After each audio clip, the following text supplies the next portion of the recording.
வணக்கம். நிகழ்ச்சி மூலமாக உங்களை சந்திப்பதில் பெருமகிழ்ச்சி அடைகிறேன். வாழ்க்கையில் வெற்றி பயன் நோக்கி பயணம் செய்து கொண்டிருக்கிறீர்கள். இந்த பயணங்கள் நல்ல முறையில் வெற்றி பெற என் அன்பின் வாழ்த்துக்கள். நீங்கள் நல்லா இருப்பீங்க. இப்போ இருக்கிறத விட 1000 மடங்கு அதிகமாக முடியும். நம்ம சேனைகள் கருத்து தாமே உங்களை ஆசீர்வதித்து உயர்த்துவாராக. நல்லா கவனிச்சுப்பார்கள்.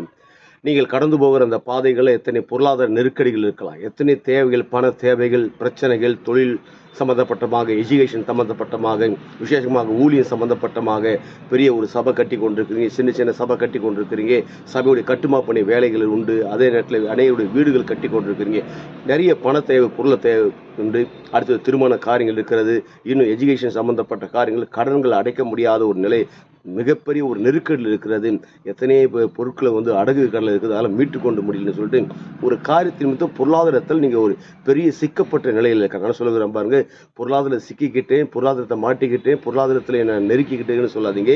ஏற்கனவே தருத்திரத்திலிருந்து நீங்கள் விடுதலையாக்கப்பட்டு ஐஸ்வர்யத்தின் சம்பந்தராக தேவன் மாற்றி வைத்திருக்கிறார். தாம் மானம் கொள்ளாத தேவாதி தேவனுடைய பிள்ளை என்ற ஒரு மிகப்பெரிய முத்திரை உங்கள் மேல் இருக்கிறது.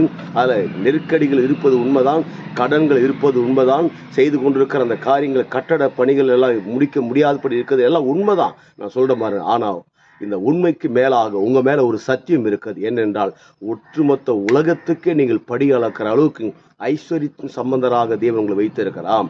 அப்படி என்றால், இப்படிப்பட்ட நிலையில் இருக்கும்போது வாழ்க்கையில் எதை குறித்து சோர்ந்து போகாதீங்க, நெருக்கடி குறித்து கவலைப்படாதீங்க. இதெல்லாம் இன்னும் கொஞ்ச நாள் மாறப்போகிறது. இந்த பொருளாதார நெருக்கடிகள், இந்த ஃபைனான்ஸ் நெருக்கடிகள், கோடிக்கணக்கான பணத்தை தேவையோடு நின்று கொண்டிருக்கலாம், லட்சக்கணக்கான தேவையோடு நின்று கொண்டிருக்கலாம், இதெல்லாம் நொடி பொழுதுல ஒரே நாளில் டோட்டலி உங்கள் லைஃபுடைய டைரக்ஷனை மாற்றக்கூடிய சக்தி உங்களுக்குள்ள இருக்குது. அதுதான் நீதிமான், தேவனுடைய பிள்ளை என்ற அந்தஸ்து. அவர் கல்வாரி சிலுவையில் சிந்தப்பட்ட இரத்தத்தினால டோட்டல் எல்லாம் தருத்திலிருந்து நீங்கள் விடுதலையாக்கப்பட்டு ஐஸ்வர்யத்தின் பிள்ளைகளாக இருக்க ஒரு நாள் உங்களுக்கு டிஃப்ரெண்ட் உண்டு, மாற்றம் உண்டு. அந்த மாற்றம் நடக்கும்போது என்ன நடக்க போதுமா, வேற லெவலில் நீங்கள் இருக்குங்க. அந்த லெவலில் என்ன, ஒட்டுமொத்த உலக நாடுகளுக்கு நாம் ஆண்ட இயேசு கிறிஸ்து உங்களை கடன் கொடுக்கும்படியாக வைப்பார். நீங்கள் வற்றாத நீருற்றை போல இருப்பாய் என்று சொல்லி உங்களிருந்து விடைபெறுகிறேன். உங்கள் நண்பன் ரவி, பெரியபாளையம்.